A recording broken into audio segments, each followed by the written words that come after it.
السلام عليكم. ثانية واحدة. ازيك عاملة ايه؟ احنا بنصور معلش انا برنامج. مستعجله بس. طب معلش دقيقة واحدة، ادينا دقيقة من وقتك. معلش انا مش عايزه اصور دلوقتي. لا بصي، هو الموضوع يعني أسئلة دينية خالص، ما تقلقيش خالص. لو ما عجبكيش الموضوع تقدري تمشي عادي. هنسألك 5 أسئلة، لو جاوبت عليهم هتاخدي الايفون ده. ماشي. تمام، ايفون حقيقي والله، عشان الناس بس ايه، حقيقي اهو. تمام، تقدري تقولي ايه هي أركان الإسلام؟ سؤال سهل جدا. طب جاوبي. شهادة أن لا إله إلا الله وأن محمد رسول الله، إقام الصلاة، إيتاء الزكاة، صوم رمضان، حج البيت لمن استطاع إليه سبيلا. ما شاء الله ما شاء الله، يعني نصعب الليفل. لا لسه هم 5 أسئلة، نصعب الليفل شوية. صعب شوية. طيب تقدري تقولي لي في كام حزب في القرآن؟ في كام حزب في القرآن؟ في 60 حزب. ما شاء الله. السؤال الثالث، من هو الصحابي الذي ذكر اسمه في القرآن؟ سيدنا زيد رضي الله عنه. طيب ده السؤال الرابع بقى، تقدري تقولي لنا الآية أو الموضع اللي هو ذكر فيها؟ أعوذ بالله من الشيطان الرجيم، بسم الله الرحمن الرحيم.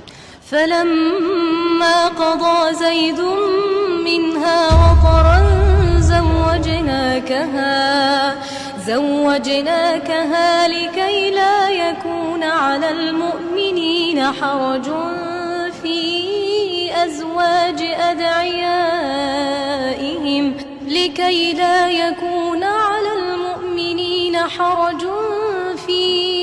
أزواج أدعيائهم إذا قضوا منهن وطرا، وكان أمر الله مفعولا.